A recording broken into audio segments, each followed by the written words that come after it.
안녕하십니까? 안녕하세요.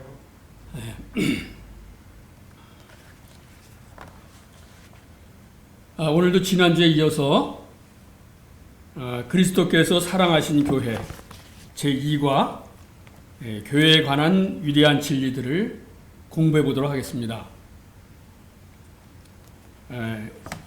사실은 이런 교재가 다 있으면 좋겠는데요. 그리스도께서 사랑하신 교회, 그 전부터 있었는데 이렇게 품절돼서 다시 책이 새로 나오고 그래서 이 표지는 바뀌어졌습니다만은 오래전서부터 있었죠. 그리스도께서 사랑하신 교회. 먼저 지난주에 배운 1장 주님의 몸인 교회를 잠깐 복습을 해보고 2과를 공부해 보도록 하겠습니다.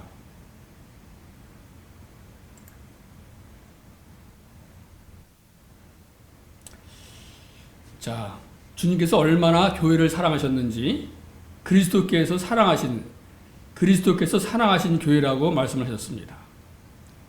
또한 하나님이 자기 피로 사신 교회라고 말씀하셨습니다. 얼마나 우리 하나님께서 또 예수님께서 교회를 사랑하셨는지를 엿볼 수 있는 그러한 말씀입니다. 자, 우선 교회가 뭐냐? 우선 그 사전적인 정의부터 한번 살펴보겠습니다. 교회란 말은 불러낸 무리들, 회합, 집회 이런 의미가 있습니다. 헬라어로 에크레시아라는 말인데 에크레시아라는 말 들어보셨죠? 교회를 가리키는 겁니다. 그래서 단순히 문자적인 사전적인 의미는 불러낸 무리들, 회합, 집회라는 말입니다. 성경에 보면 그 사도행전 7장에 스데반이 이 교회에 대해서 언급을 했습니다. 광야교회라는 그런 표현을 했는데 말 그대로 광야로 불러낸 무리입니다.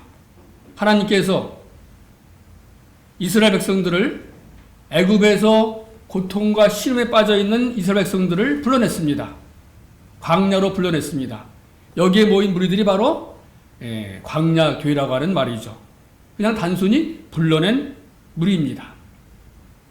그리고 사도행전 또 19장에 보면은 32절, 39절, 41절에 보면 이 에크레시아라는 말로 우리말 번역에는 모인 무리 그리고 민회 그 모임이란 단어를 썼습니다.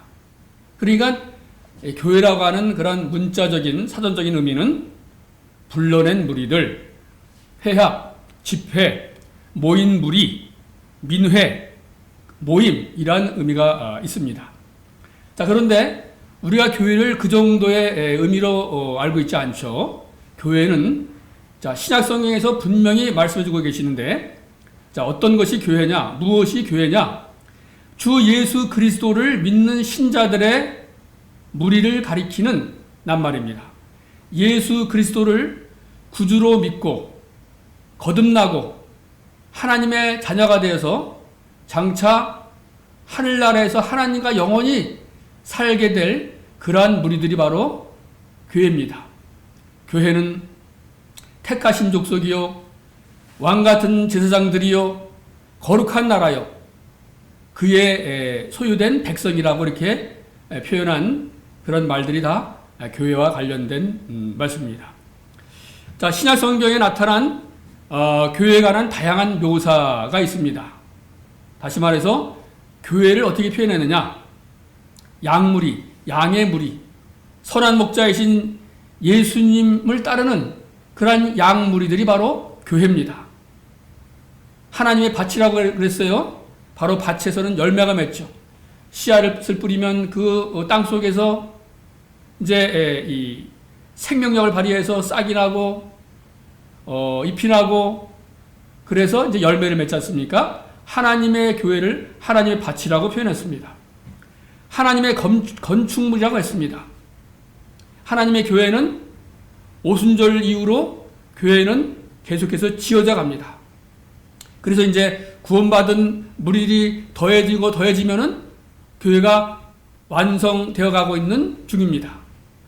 그래서 교회는 하나님의 건축물입니다. 하나님의 성전이라고 표현했습니다. 하나님이 계신, 거룩하신 하나님이 계신 곳이기 때문에 하나님의 성전이라고 묘사를 했습니다. 그리스도의 몸이라고 했습니다. 주님은 교회의 머리가 되십니다. 주님이 교회의 머리가 되시고, 그리고 교회는 그리스도의 몸입니다. 자, 세 사람이라고 표현했습니다.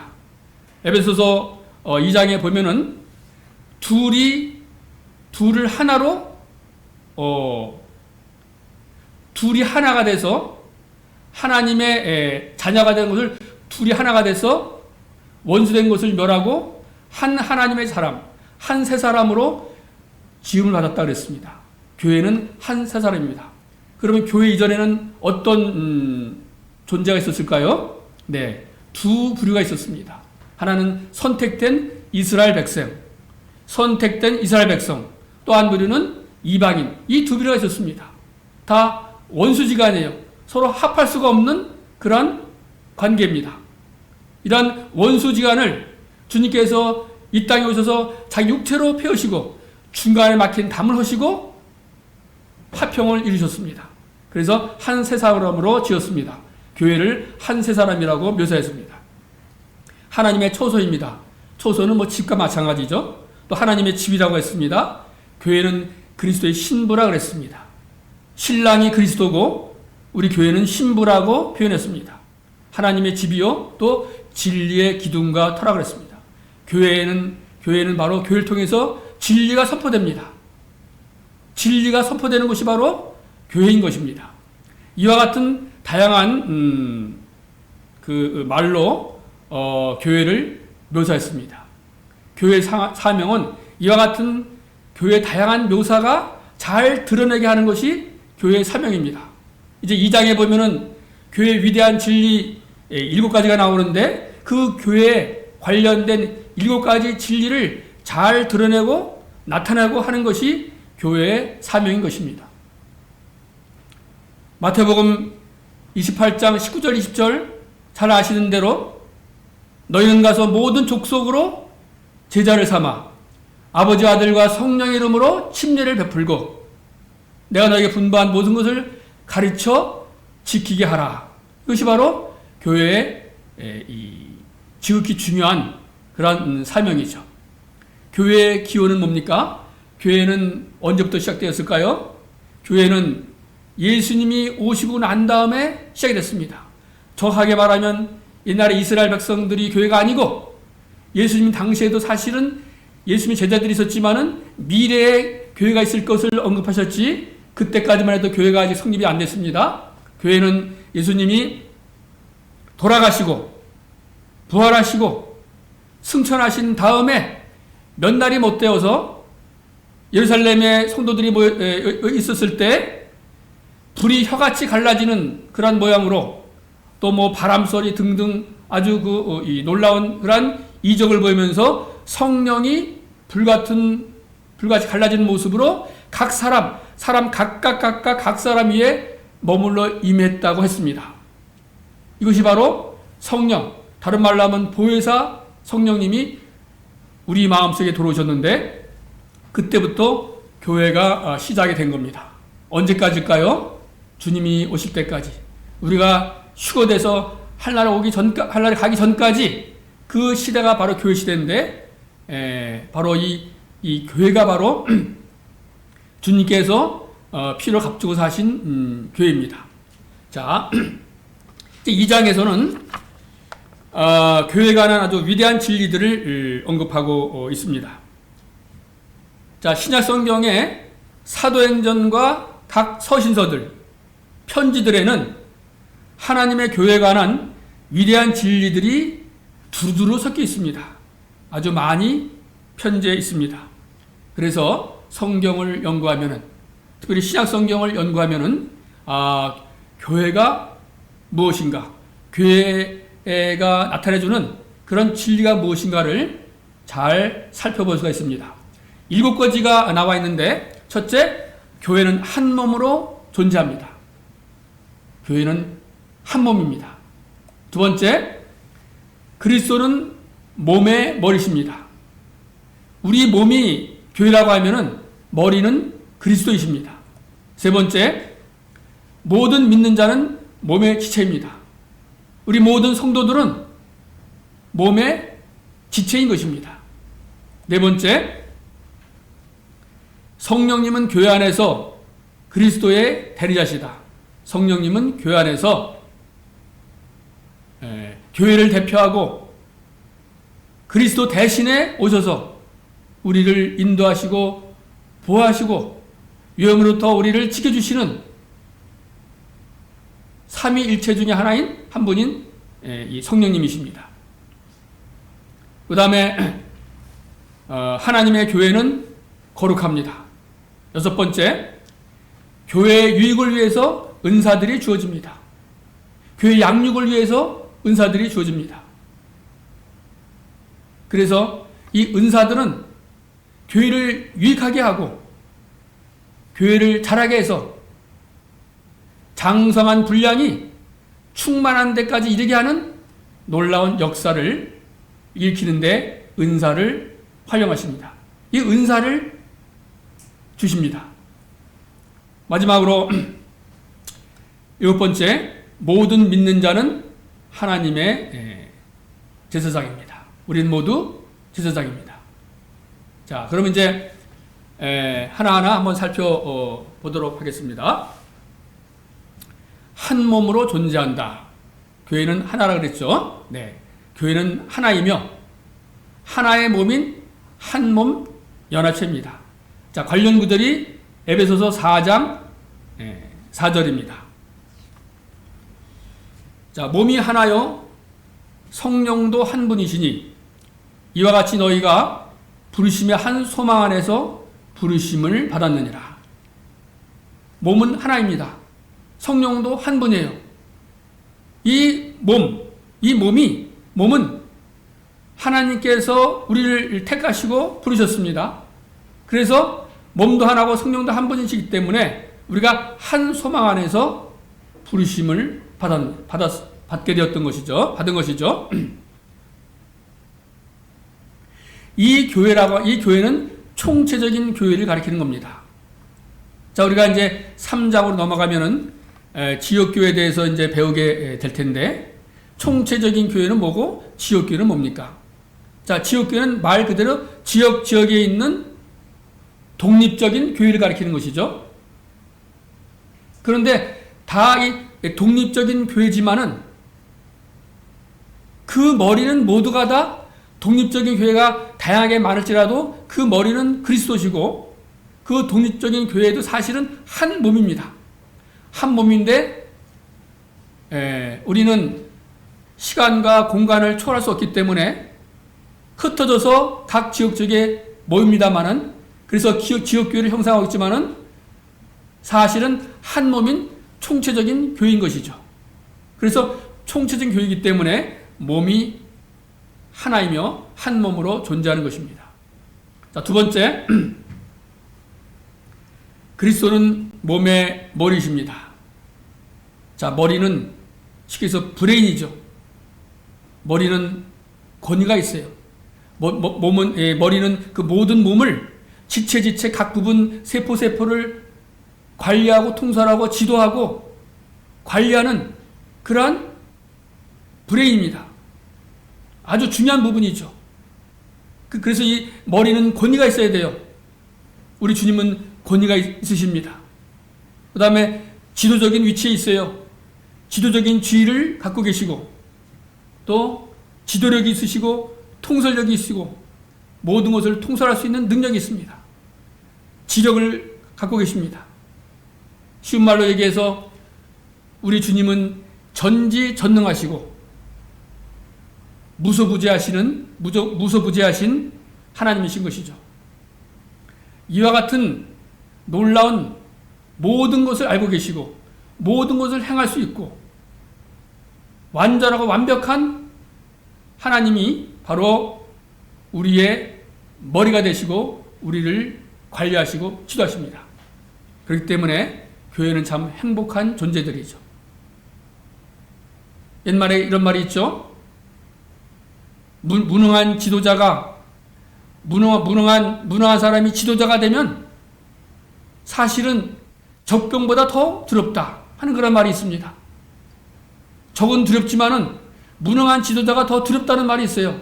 그만큼 지도자가 지도력을 잘 발휘하고 능력이 있으면은 그 밑에 있는 수하에 있는 부하들 장병들이 그 지도하에서 잘 따라주기만 하면은 전쟁을 승리할 수 있는데, 무능한 지도자는 오히려 유능한 장병들마저도 심각한 피해를 입히게 되는 그 같은 결과를 초래하죠. 그러나 우리는 참 안심이 됩니다. 우리는 바로 전능하신 그러한 전지하신 하나님이 우리의 머리가 되시고 지도자이기 때문에 우리는 주님을 따라가면 되는 것이죠. 나를 따르라 그랬습니다. 수고하고 무거운 짐자들아 다 내게로 오라. 어떤 지도자가 그런 말을 할 수가 있겠습니까? 수고하고 무거운 짐진 자들아 다 내게로 오라. 내가 너희를 쉬게 하리라. 세상에 어떤 지도자가 아무리 훌륭한 지도자, 능력 있는 지도자라 할지라도 수고하고 무거운 짐자들아 다 내게로 오라. 내가 너희를 쉬게 하리라. 그 많은 백성들을 쉬게 할 수 있겠습니까? 무슨 능력으로, 무슨 힘으로 쉬게 할 수가 있겠습니까? 그러나 우리 주님은 우리를 쉬게 할 수 있습니다. 나는 마음이 온유하고 겸손하니 내 멍에를 메고 나를 따르라. 그리하면 너희가 힘을 얻으리라고 말씀했습니다. 우리 주님은 선한 목자이면서 완전하신 목자이고 그야말로 완벽하신 모든 것을 해결할 수 있는 분이기 때문에 여호와는 나의 목자시니 내게 부족함이 없으리로다. 그가 나를 푸른 초장으로 인도하시며 쉴 만한 물 가으로 인도하신도다. 내가 사망의 음침한 골짜기로 다닐지라도 해를 두려워하지 않을 것은 주께서 나와 함께 하십니다. 네, 얼마나 우리는 이 놀라운 주님을 우리의 아버지로, 우리의 목자로, 우리의 지도자로, 우리의 머리로 섬기고 있습니까? 그런데 머리와 몸은 함께 있어야 완전합니다. 우리는 머리이신 예수님이 없으면은 우리는 아무것도 아닙니다. 그야말로 머리가 없는 몸은 그야말로 아무것도 아닌 쓸데없는 그러한 존재밖에 될 수가 없죠. 그런 존재가 되는 거잖아요. 그런데 말이죠. 머리도 마찬가지입니다. 머리도 몸이 없으면은 여기 이 교재 보면은 완전하지 못하다라고 표현되어 있어요. 그런 표현이 조금 뭐라 그럴까요? 아이러니하다 그럴까요? 그리스도께서도 교회 없이 완전할 수가 없습니다. 주님은 완전하신 분인데, 주님은 그야말로 완전하신 분인데 그리스도께서는 교회 없이 완전할 수가 없다. 그런 표현을 썼습니다. 이 말의 의미는 뭘까요? 그리스도께서도 몸인 교회가 있어야 주님 자신도 영광을 받으시고 하나님께도 영광이 되고 우리 모두에게도 영광이 되는 것이죠. 그래서 머리와 몸은 함께 있어야 된다. 그리스도께서도 우리 교회를 필요로 하시고 우리도 역시 우리는 마땅히 머리가 필요한 것이고 서로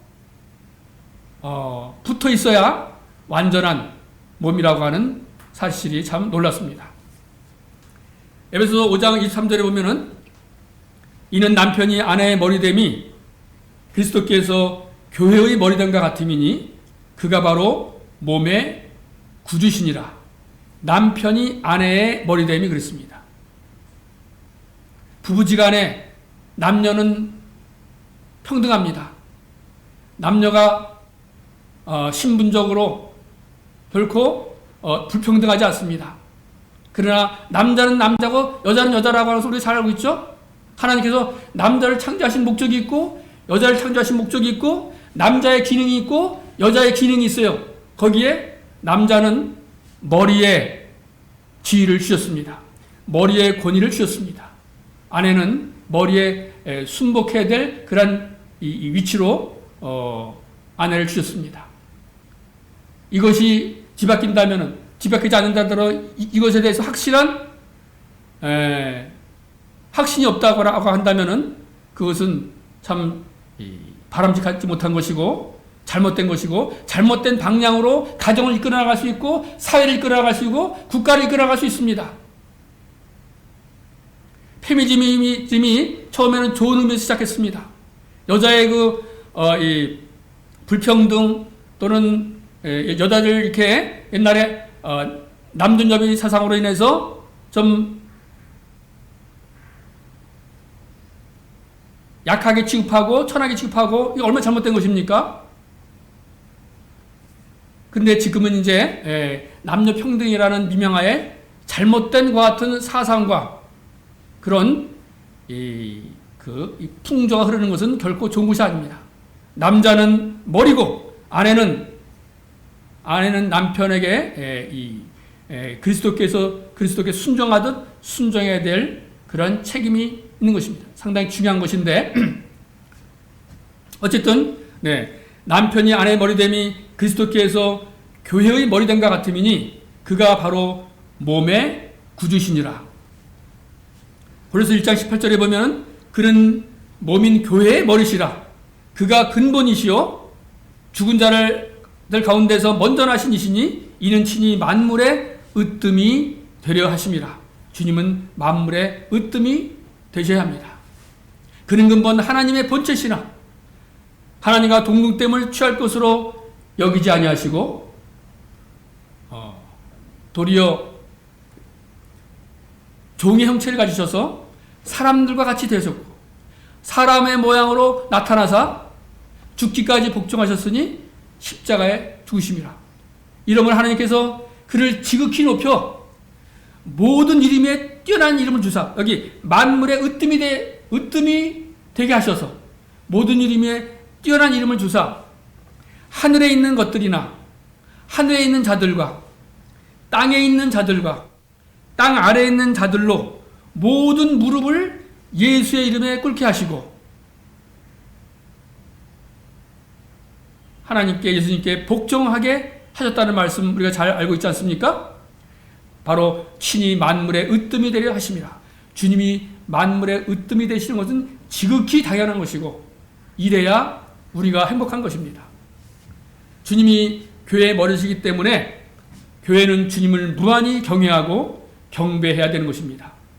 즉 주님이 머리신 것이, 주님이 머리시기 때문에 우리가 주님을 경외하고 경배하고 예배 드려야 되는 것이죠. 교회는 그의 몸이니 만물 안에서 만물을 충만하게 하시는 이의 충만인이라고 그랬습니다. 세 번째입니다. 모든 믿는 자는 몸의 지체입니다. 자, 그리스도가 몸이고 우리는 몸의 지체인 것이죠. 자, 하나님을 찬미하며, 사도행전 2장 47절에 하나님을 찬미하며 온 백성에게 칭송을 받으니 주께서 구원받는 사람을 날마다 더하게 하시니라. 온 백성에게 칭송을 받으니 주께서 구원받는 사람을 날마다 더하게 하시느니라. 이 몸의 지체들이 더해지고 그래서 교회는 점점 완성되어 가는 것입니다. 교회의 기초는 이미 확립이 됐어요. 완전하게 교회의 기초는 확립이 됐어요. 그러나 몸인 교회는 주님 오실 때까지 더해지고 완성되어 갑니다. 우리는 몸의 지체라고 그랬습니다. 또 고린도전서 12장 12절에서 26절 보면은 우리 한번 같이 제가 읽어보겠습니다. 고린도전서 12장 12절부터 26절까지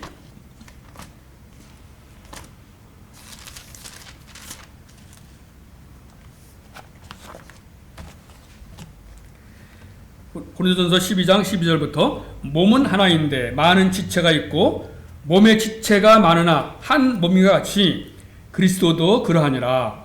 우리가 유대인이나 헬라인이나 종이나 자유인이나 다 한 성령으로 세례를 받아 한 몸이 되었고 또 다 한 성령을 마시게 하셨느니라. 몸은 한 지체뿐만 아니요 여럿이니 만일 발이 이르되 나는 손이 아니니 몸에 붙지 아니하였다 할지라도 이로써 몸에 붙지 아니한 것이 아니요 또 귀가 이르되 나는 눈이 아니니 몸에 붙지 아니하였다 할지라도 이로써 몸에 붙지 아니한 것이 아니니 만일 온몸이 눈이면 듣는 곳은 어디며 온몸이 듣는 곳이면 냄새 맡는 곳은 어디냐. 그러나 이제 하나님이 그 원하시는 대로 지체를 각각 몸에 두셨으니 만일 다 한 지체뿐이면 몸은 어디냐. 이제 지체가 많으나 몸은 하나라. 눈이 손도로 내가 너를 쓸데없다 하거나 또한 머리가 발도로 내가 너를 쓸데없다 하지 못하리라.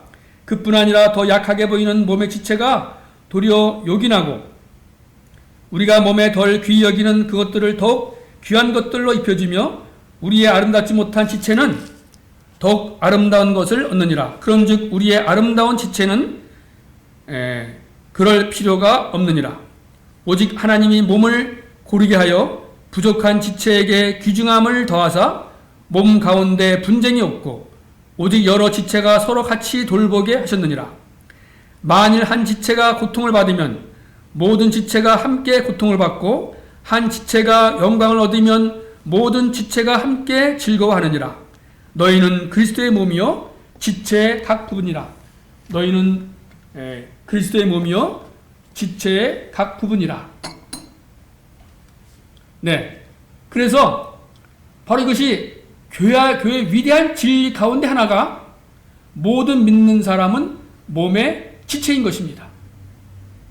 그래서 몸에는 여러 지체가 있어서 자기가 수행해야 될, 행해야 될 각자의 직분을 가지고 있죠. 그러므로 모두가 한 몸의 지체이기 때문에 서로 돌봄과 동정과 서로 기쁨과 즐거움을 줘야 됩니다. 우는 자들과 함께 울고 우는 자들과 함께 웃고 우는 자들과 함께 울고 동고동락하는 거죠. 주님은 특별히 연민의 정을 느끼셨습니다. 특별히 주님은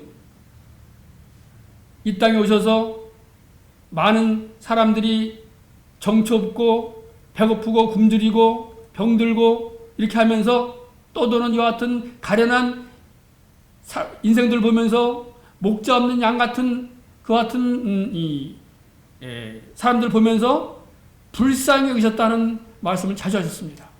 저는 하나님 말씀 보면서 주님께서 불쌍히 여기사 내가 불쌍히 여기노라 불쌍히 여기사라는 말을 가끔 자주 하시는데 이 말씀이 얼마나 고마운지 모르겠습니다. 주님께서 우리를 불쌍히 여기셨기 때문에 우리가 이렇게 살게 되는 거예요. 서로 인자하게 하며 불쌍히 여기며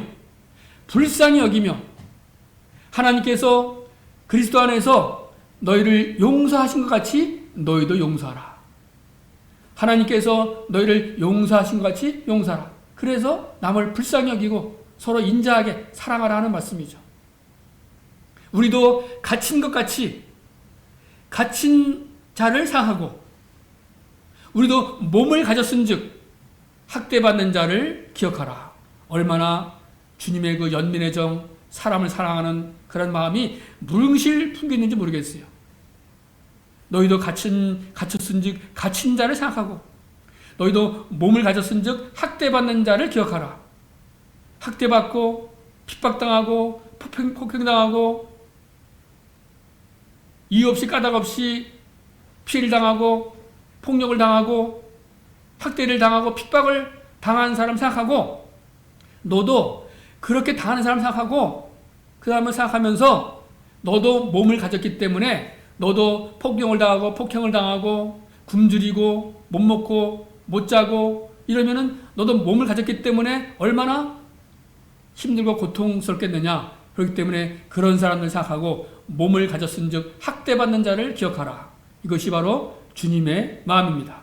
그래서 우리는 이 같은 지체이기 때문에 상호 간의 돌봄과 동정과 서로 기쁨을 줘야 한다. 지체가 되는 것은 인종과 피부색과 기질과 문화와 사회적 신분, 언어, 교파 등의 모든 한계를 뛰어넘습니다.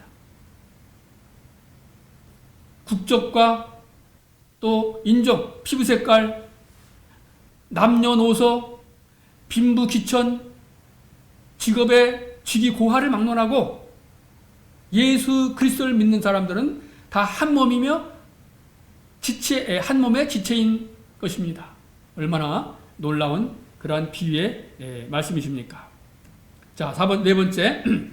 성령님은 교회 안에서 그리스도의 대리자이십니다. 요한복음, 에베소서, 로마서, 데살로니가전서, 사도행전 등등에 나옵니다. 예수님이 대리자로서 성령님을 보내십니다. 요한복음 14장 16절, 내가 아버지께 구하겠으니 그가 또 다른 보혜사를 너에게 주사 영원토록 너희와 함께 있게 하리니. 얼마나 놀라운 말씀인지 모르겠습니다. 우리 요한복음 13장, 14장을 보면서 예수님께서 이제 곧 돌아가시기 불과 하루도 안 남았을지도 몰라요.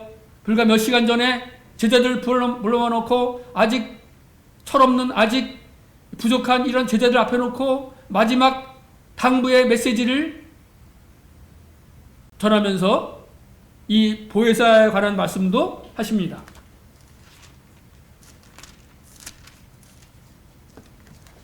내가 아버지께 구하겠으니 그가 또 다른 보혜사를 너에게 주사. 이 보혜사가 다른 말로 성령이죠. 보혜사, 보호할 보자, 은혜 해자, 스승사자, 우리를 은혜로 돌보시는 보호자가 되시는 성령님. 보혜사를 너에게 주사 영원토록 너희와 함께 있게 하리니. 주님은 이제 하늘나라 가십니다. 여기서 사역을 마치시고 이제 하나님 우편에 가십니다. 주님은 주님 대신에 주님과 똑같은 성령님을 이 땅에 보내신다는 것입니다. 그렇기 때문에 우리는 안전하게 성령님을 의지해서 살아갈 수 있는 힘이 있는 것입니다. 우리는 결코 고아가 아니라는 것입니다. 17절에 보면은, 14장 17절에 보면은, 그는 진리의 영이라 세상은 능히 그를 받지 못하나니 이는 그를 보지도 못하고 알지도 못함이라. 그러나 너희는 그를 아나니 그는 너희와 함께 거하시며 또 너희 속에 계시겠습니다. 내가 너희를 고와 같이 버려두지 아니하고 너희에게로 오리라. 주님은 진리영입니다. 세상은 능히 주님을 받을 수가 없어요. 이해할 수 없어요. 눈으로 보지만은 영적인 소경이기 때문에 보지 못해요. 귀는 있지만은 영적으로 귀머르기 때문에 듣지 못해요. 알지도 못합니다. 주님을 주님으로 인지할 수 있는 능력이 없어요. 그러나 우리는 주님을 아나니, 주님을 믿는 우리는 주님을 압니다. 안다고 하는 걸 얼마나 놀랐습니까? 영생은 유일하신 참 하나님과 그의 보내신 자 예수 그리스도를 아는 것이니이다. 그는 너희와 함께 거하시며 또 너희 속에 계시겠습니다. 내가 너희를 고와 같이 버려두지 않냐고 너희에게로 오리라. 이게 바로 이 주님이 물론 다시 재림 때 오시지만 그 전에 성령이 오셔서 우리를 돌보신다고 하는 것이죠. 26절에 보면은 보혜사 곧 아버지께서 내 이름으로 보내실 성령, 그가 너에게 모든 것을 가르치고 내가 너에게 말한 모든 것을 생각나게 하리라. 보혜사 곧 아버지께서 내 이름으로 보내실 성령, 그가 너에게 모든 것을 가르치고. 예수님은 이제 하늘나라 가셔서 안 계십니다. 직접 예수님한테 물어볼 수도 없고 그분이 우리에게 직접 육신의 몸을 입고 가르칠 수도 없는데 우리 안에 내주하신 성령님이 우리에게 모든 것을 가르치고, 또한 예수님께서 지상에 있었을 때 제자들한테 가르쳤던 말씀, 제자들이 미처 깨닫지 못했던 그런 진리의 말씀들을 생각나게 하리라, 깨닫게 하리라는 얘기죠. 그러면서 평안을 너에게 끼치노니 곧 나의 평안을 너에게 주노라. 내가 너에게 주는 것은 세상이 주는 것과 같이 아니하리라. 너희는 마음에 근심하지도 말고 두려워하지도 말라 그랬습니다. 참 놀라운 말씀인 것입니다. 자, 그 다음에 이제 성령님께서는 교회 안에서 그리스도인들의 예배를 인도하십니다. 에베소서 2장 18절에 이는 그로 말미암아 우리 둘이 한 성령 안에서 아버지께 나아감을 얻게 하려 하십니다. 이 둘이 아까 언급했죠? 둘이 유대인과 이방인 결코 상종할 수 없는, 결코 합할 수 없는 이런 존재를 그 중간에 막힌 담을 하시고 화평하게 하셨습니다.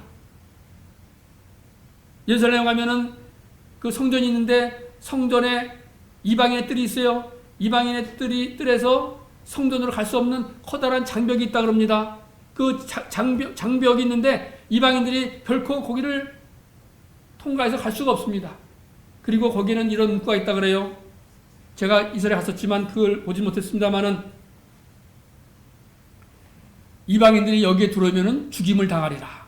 그런 내용의 문구가 있다 그럽니다. 우리 에베소서 2장 여기 18절 전에 있는 말씀을 좀 보겠습니다. 에베소서 2장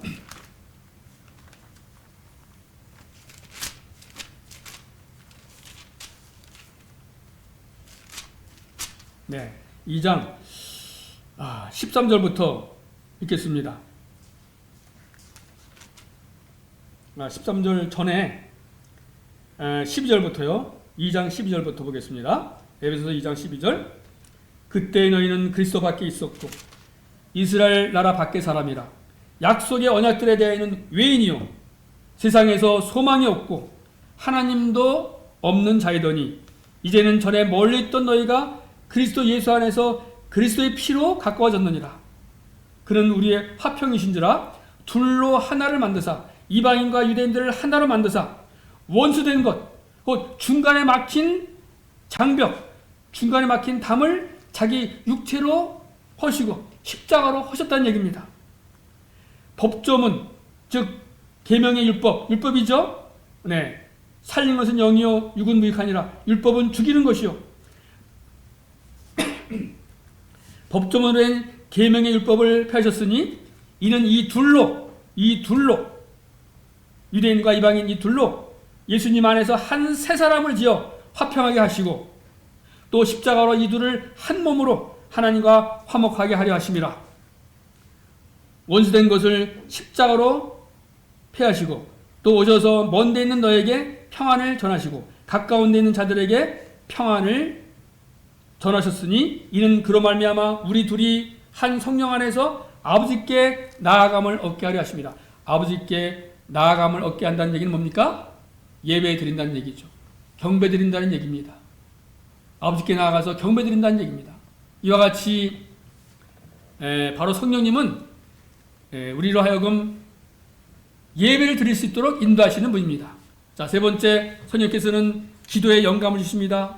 또 예수님은 성령님은 말할 수 없는 탄식으로 우리를 위해서 기도하십니다.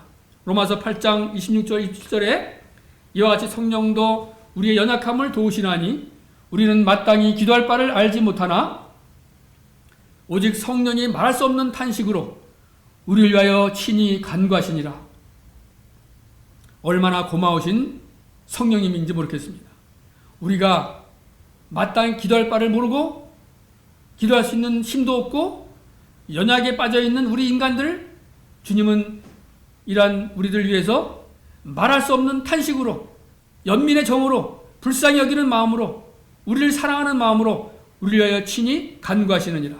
마음을 살피시는 이가 성령의 생각을 하시나니 이는 성령이 하나님의 뜻대로 성도를 위하여 간구하심이라. 간절히 구한다 이 말이죠. 네 번째, 성령께서는 전도하는 일에 힘을 주십니다. 데살로니가전서 1장 5절에 이는 우리 복음이 너에게 말로만 이른 것이 아니라 또한 능력과 성령과 큰 확신으로 된 것임이라. 우리가 너희 가운데서 너희를 위하여 어떤 사람이 된 것을 너희가 아는 바와 같으니라. 자, 그래서 전도하는 일에 힘을 주십니다. 복음이 너에게 말로만 이른 것이 아니라 성령님의 능력을 통해서 성령의 능력, 성령과 큰 확신으로 성령의 힘을 주시는 능력과 확신으로 담대하게 아주 확실하게 기쁘게 즐겁게 전도하는 일이죠. 성령께서는 우리에게 전도하는 일에 힘을 주십니다. 또 성령께서는 긍정도 하시고 부정도 하십니다. 이것은 해라, 이것은 하지 말라라고 분명하게 지시하시기도 합니다. 사도행전 13장 2절에 주를 섬겨 금식할 때 성령이 이르되 내가 불러 시키는 일을 위하여 바나바와 사울을 따로 세우라 하시니. 아마 이때는 그 1차 전도 여행을 하기 위해서 이제 일꾼이 필요한데, 이때 친히 성령님이 인도하십니다. 성령님이 친히 인도하시고 사람도 뽑아주셨어요. 선택해 주셨어요. 내가 불러 시키는 일을 위하여 바나바와 사울을 따로 세우라고 직접 가르쳐 주셨습니다. 긍정적이죠? 그에 반해서 사도행전 16장 6절 7절에 보면은 성령이 아시아에서 말씀을 전하지 못하게 하시거늘, 이번에는 금하신 것도 있습니다. 아시아에도 복음이 필요하지 않습니까? 세계 어느 방방곡곡에 복음이 필요하지 않은 곳이 어디 있겠어요? 그러나 이 말씀에 보면은 주님이 인도하심은 따로 있구나. 주님의 인도하심은 주님의 권위와 주님의 주권과 섭리하에서 하시는 일이 있구나. 그래서 우리는 주님의 인도함 따라서 가야 할 곳을 가고 또 가지 말아야 될 곳은 가지 말아야 되겠구나 하는 것을 배우게 되는 것이죠. 그래서 성령이 아시아에서 말씀을 전하지 못하게 하시거늘 그들이 부르기아와 갈라디아 땅으로 다녀가 무시아 앞에 이르러 비두니아로 가고자 했으되, 비두니아는 그 소아시아 터키 아마 북쪽일 거예요. 네. 소아시아. 네. 거기로 가고자 애썼습니다. 이 애쓴다는 얘기는 열심이죠. 전도하고 싶은 그런 마음이죠. 열정이죠. 좋은 거지 않습니까? 그러나 예수의 영이 허락하지 아니하시는지라, 허락하지 않는 경우도 있군요. 부정하십니다. 그 다음에 6번째, 성령님께서는 2가지 방법을 사용하셔서 이 2가지 방법, 때에 따라서는 하라고 하시고 때에 따라서는 만류하시고 허락하지 아니하시고, 이 2가지 방법을 다 사용하셔서 우리 그리스도인들을 인도하시고 어떤 때는 감독자를 일으키시기도 합니다. 사도행전 20장 28절에 여러분은 자기를 위하여 또는 온 양떼를 위하여 삼가라. 성령이 그들 가운데 여러분을 감독자로 삼고, 여러분을 감독자로 세우고, 장로를 세우고, 일꾼을 세우고, 전도자로 세우고, 목자로 세우고, 하나님이 자기 패로 사신 교회를 보살피게 하셨느니라. 성령님이 교회의 양육을 위해서, 교회의 유익을 위해서 자기 피로 사시는 교회를 보살피게 하기 위해서 감독자도 세우고 장로, 일꾼, 집사들을 세우는 것이죠. 6번째, 성령님께서는 교회 성장과 유익을 위해서 은사들을 주십니다. 에베소 4장 11절에 그가 어떤 사람은 사도로, 어떤 사람은 선지자로, 어떤 사람은 복음 전하는 자로, 어떤 사람은 목사와 교사로 삼으셨으니, 그래서 지금은 이제 이 사도와 이 선지자가 사라졌다라고 얘기를 하죠. 왜냐하면 사도와 선지자는 교회의 기초 확립을 위해서 필요했지만은 이제 문서로 완벽한 이렇게 성경이 우리에게 주어진 이후로는 사도와 선지자는 아주 특별한 경우는 모르겠습니다. 특별한 지역, 특별한 경우를 제외하고는 사도, 선지자의 은사는 사라졌다고 합니다. 그러나 복음 전하는 거 필요하죠? 너희는 가서 모든 족속으로 제자를 삼아 복음 전하는 자가 필요합니다. 너희는 가서 모든 족속으로 제자를 삼아 아버지 아들과 성령의 이름으로 가르치라 그랬죠. 그래서 복음 전하는 자가 필요하고 목사가 필요하고 가르치는 일, 교사가 지금도 필요합니다. 8번째, 성령께서는 믿는 자들을 모든 진리 가운데로 인도하십니다. 그러나 진리의 성령이 오시면 그가 너희를 모든 진리 가운데로 인도하시리니 그가 스스로 말하지 않고 오직 들은 것을 말하며 장래일을 너희에게 알리시리라. 그래서 성령님이 오시면은, 보혜사 성령님이 오시면은 아까 요한복음 16장에 14장에서 말씀을 하셨다시피 고와 같이 버려두지 아니하고 또 모든 성령님이 모든 것을 가르치고 내가 너에게 말한 모든 것을 생각나게 하신다는 말씀처럼 너희를 모든 진리 가운데로 인도하시리니 그가 스스로 말하지 않고 오직 들은 것을 말하며 장래일을 너에게 알리시리라. 성령님, 예수님, 하나님은 한 분이잖아요. 성령님도 임의로 하신다기보다는 하나님 안에서 말씀하신다는 얘기죠. 자, 그 다음에 하나님의 교회는 거룩하다 그랬습니다. 하나님께서는 믿는 자들을 죄악된 세상에서 분리시켜 하나님 자신에게 두시고 실제적인 거룩한 삶으로 하나님 뜻에 맞게 하나님 뜻에 부응할 것을 요구하십니다. 고린도전서 3장 10절에 누구든지 하나님의 성전을 더럽히면 하나님이 그 사람을 멸하시리라. 하나님의 성전은 거룩하니 너희도 그러하니라. 참 어미하신 말씀이며 무서운 말씀입니다. 누구든지 하나님 믿는 사람 누구든지 예외가 없습니다. 하나님의 성전을 더럽히면 하나님이 그 사람을 멸하시리라. 우상을 숭배하고 탐심은 곧 우상 숭배니라. 몸으로 간음하고 사악한 짓을 하고 살인하고 거짓 증거하고 도둑질하고 이웃의 것을 탐내고 하는 이와 같은 일을 해서 성전을 더럽히면 하나님이 그 사람을 멸하시라고 했습니다. 우리가 각각 다 그리스도의 심판대 앞에 서서 각자 그 행한 대로 심판을 받을 것이라고 말씀을 하셨습니다. 우리는 참 조심하지 않을 수가 없습니다. 하나님의 성전은 거룩하니 너희도 그러하니라. 레위기 11장 19장에 나옵니다. 베드로전서 1장에도 나옵니다. 그리고 데살로니가전서에도 이런 말씀이 나옵니다. 레위기 11장 45절에 보면은 나는 너희의 하나님이 되려고 너희를 애굽 땅에서 인도해낸 여호와라.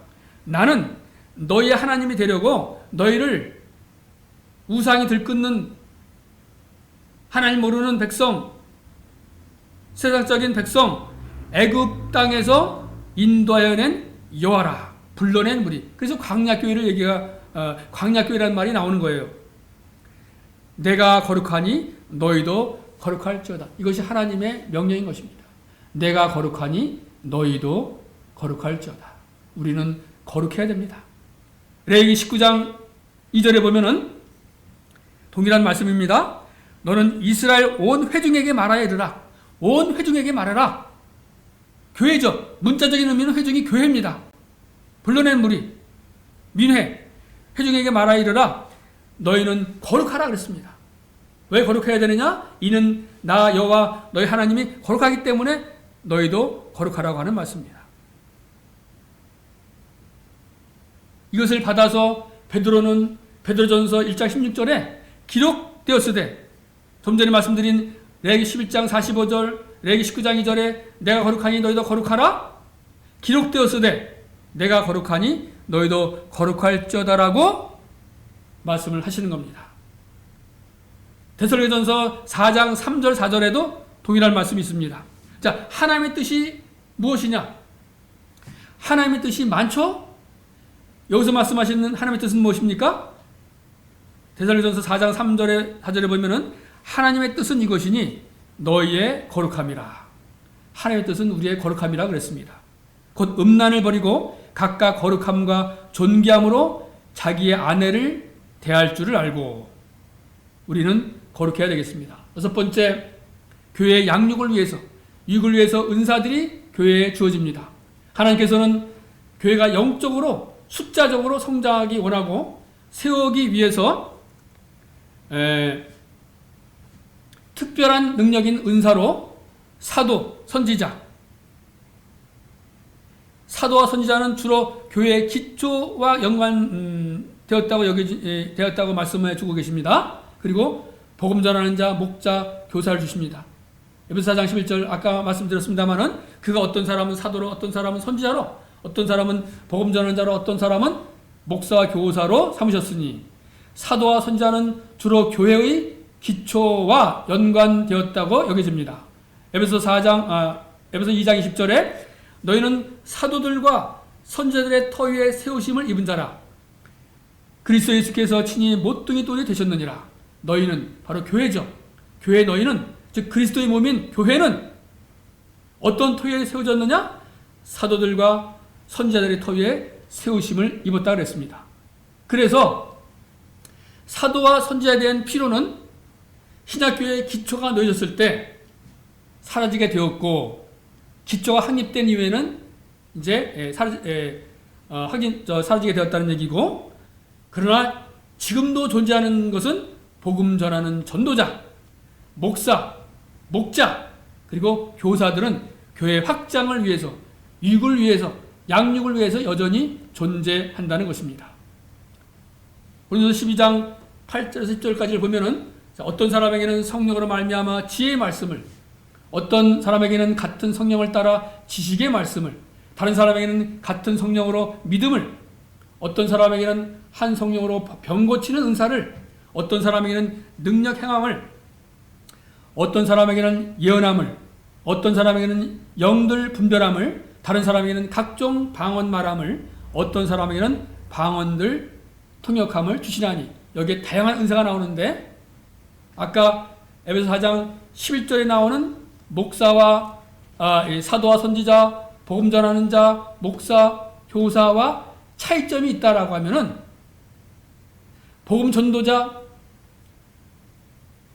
그 다음에 목사, 목자, 교사들의 이러한 은사를 가진 분들은 평생 하나님을 위해서 복음을 전하고, 평생 하나님을 위해서 양들을 돌보고, 평생 하나님을 위해서 교회의 모든 진리를 가르치는 일을 평생 하는 사람입니다.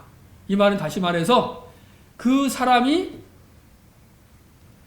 직업을 가지고 있든 또는 직업을 가지고 있지 않고 전신 사역을 하든 관계없이 그 사람의 이 인생의 최고의 목표는 복음 전하는 일, 목사, 목자로서 양을 돌보는 일, 그 다음에 교사로서 성도들 가르치는 일을 평생 나에게 주어진 사명으로 생각하며 살아가는 사람들이 주어진 은사입니다. 그 다음에 여기 이제 교사 이런 거 말고 능력 행하고 병 고치는 은사, 서로 돕는 것, 다스리는 것, 봉사하는 것, 이런 은사들. 그다음에 어떤 사람에게는 지식의 말씀을, 어떤 사람은 지혜의 말씀을, 이런 것은 다 누구나 모든 성도들이 다 할 수 있습니다. 모든 성도들이 때에 따라서 양들을 돌볼 수도 있고, 복음도 전할 수 있고, 또 잘 가르칠 수도 있습니다. 그리고 섬길 수도 있고, 봉사할 수 있고. 그러나 아까 말씀드린 것 차이가 있는 것은 교회의 이 전반적인 그런 유익을 위해서 하신 분들은 또 특별한 경우다라고 하는 것이기 때문에 복음 전하는 일, 양을 돌보는 일, 가르치는 일을 일반 모든 성도들이 할 수 없다는 얘기가 아니라 아까 말씀드린 대로 평생을 주님 앞에 소명을 가지고 일하는 사람들일 것이라고 분별이 됩니다. 그래서 하나님이 교회 중에 몇 사람을 세웠으니 첫째는 사도요, 둘째 선지자요, 셋째는 교사요, 그 다음 능력을 행하는 자요, 그 다음 병 고치는 은사와 서로 돕는 것과 다스리는 것과 각종 방언을 말하는 것이라. 하나님도 표적들과 기사들과 여러 가지 능력과 및 자기의 뜻을 따라 성령이 나눠주신 것으로서 그들과 함께 증언하셨느니라. 7번째입니다. 모든 믿는 자는 하나님의 제사장입니다. 자, 옛날에는 구약에는 제사장은 특별한 사람이 제사장이었어요. 어떤 사람입니까? 구약에서 레위 지파 중에서 레위 지파에 있는 사람들만이 제사장과 제사해가는 일을 했습니다. 12지파 중에서 특별히 선택된 레위 지파가 중에서 제사장이 되었습니다. 레위 지파 중에서도 또 아론의 직계 자손인 특정 자손들만이 이 제사 드릴 수 있는 제사장의 특권을 누리며, 또 이런 사람들은 우리가 구해 보면은 에봇, 그다음에 모자, 흉배, 등등 겉옷, 이렇게 아주 특별한 복장으로 일반 백성들과 구별됩니다. 그래서 이런 사람들만이 특정 사람, 특정 옷을 입고 특정 이런 이 제사장직을 수행할 수 있었습니다. 출애굽기 28장 2절에 보면은 너는 이스라엘 자손 중 내 형 아론과 그 아들들 곧 아론과 아론의 아들들 나답과 아비우와 엘라설과 이다마를 그와 함께 내게로 나오게 하여 나를 섬기는 제사장 직분을 하게 하되 다른 사람이 괜히 벗기를 만지다가 죽임을 당하기도 하고 함부로 제사장만 할 수 있는 일을 다른 지파 사람들이 건드렸다가 진노를 사게 되는 같은 것을 우리는 구약에서 보지 않습니까? 그런데 지금은 특권 계층에 구별된 복장을 한 아론의 후손만이 아닌 우리들, 즉 우리 모든 하나님 믿는 자들이 제사장 역할을 하는 것입니다. 베드로전서 2장 5절 너희도 산돌같이 신령한 집으로 세워지고 예수 그리스도로 말미암아 하나님이 기쁘게 받으실 신령한 제사를 드릴 거룩한 제사장이 될지니라. 우리도 신령한 제사를 드릴 거룩한 제사장이 될지니라 그랬습니다. 9절에 그러나 너희는 그 앞에 보면 이제 옛날에는 이게 그 레위 지파 후손들을 했는데 그러나 너희는 택하신 족속이요 왕 같은 제사장들이요 거룩한 나라요 그의 소유가 된 백성이니 이는 너희를 어두운 데서 불러내어 그의 기이한 빛에 들어가게 하신 이에 아름다운 주님의 덕을 선포하게 하기 위해서 우리를 불러내셨습니다. 골로새서 1장에 보면은 우리를 흑암의 권세에서 건져내사 하나님 나라로 이끄셔서 하나님 안에서 하나님의 일을 할 수 있는 그런 자로 삼으셨다고 말씀해 주십니다. 골로새서 1장 보면은 다시 보겠습니다. 골로새서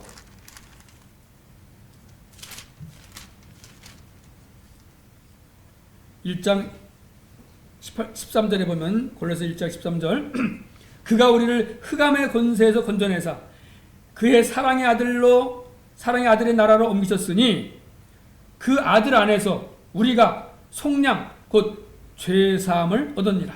우리를 흑암의 권세에서 건져내사 구속 곧 속량 죄사함을 얻게 하시고 죄사함을 얻게 하실 뿐만 아니라 놀라운 제사장의 특권을 주셨다라고 하는 사실입니다. 마지막으로 이제 교회 완성과 장래를 보겠습니다. 교회는 지금도 건축되어 가고 있습니다. 아직 완성되지 않았습니다. 교회 기초는 완벽하게 됐지만은 이제 교회의 이 건축에 필요한 자재들, 산돌, 지체들이 더해지고 있어요. 그래서 더해지고 있습니다. 지금도 더해지고 있을 겁니다. 구원받은 성도 하나하나가 산돌입니다. 이 건축은 주님이 다시 오실 때 끝날 것이고 그때는 교회가 휴거되는 거죠. 휴거. 하나님을 찬미하며 또 온 백성에게 칭송을 받으니 주께서 구원받은 사람을 날마다 더하게 하시니라. 날마다 더해서 성전이 건축되어 가고 있습니다. 현재 진행형이에요. 데살로니가전서 4장 17절에 그 후에 우리 살아남은 자들도 이제 교회 시대가 끝나죠. 교회가 완벽하게 건축이 됐습니다. 주님이 오셔서 우리를 휴가됩니다. 우리는 이제 주님과 함께 올라갑니다. 그 후에 먼저 죽은 자들이 자는 자들이 먼저 일어나고 그 후에 우리 살아남은 자들도 그들과 함께 구름 속으로 끌어올려 공중에서 주를 영접하게 하시리니 그리하여 우리가 항상 주와 함께 있으리라. 교회는 그리스도와 함께 영원히 거할 뿐 아니라 영광들도 함께 누리게 될 것입니다. 요한복음 17장 22절에 내게 주신 영광을 내가 그들에게 주었사오니 이는 우리가 하나가 된 것 같이 그들도 하나가 되려 함이니이다. 얼마나 놀라운 말씀인지 모르겠습니다. 내게 주신 영광을 내가 그들에게 주었으니 이는 우리가 하나 된 것 같이 그들도 하나가 되려 합니다. 요한복음 17장 그 앞에 있는 구절이 어떤 말씀인지 한번 볼까요?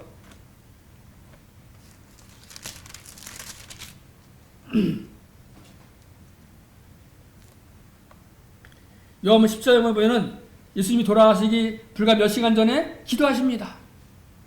어떤 비장한 기도가 될 수도 있어요. 예수께서 이 말씀하시고 17장 1절에 이 말씀하시고 눈을 들어 하늘을 우러러 이르시되 아버지여 때가 이르렀사오니 아들을 영화롭게 하사 아들로 아버지를 영화롭게 하게 하옵소서. 아버지를 영화롭게 하게 하옵소서. 아들을 영화롭게 하사 아들로 아버지를 영화롭게 하게 하옵소서. 아들이 영화롭게 된다는 얘기는 십자가의 사역을 담당하는 일입니다. 나로 하여금 십자가의 사역을 담당하게 하셔서 아들도 내 자신도 영화롭게 되고 아버지도 영화롭게 하여 하옵소서. 그 다음에 아버지께서 아들에게 주신 모든 사람에게 영생을 주게 하시려고 만민을 다스리는 권세를 아들에게 주셨음이로소이다. 그래서 이제 5절에 보면은 아버지여 창세전에 내가 아버지와 함께 가졌던 영화로서 지금도 아버지와 함께 나를 영화롭게 하옵소서.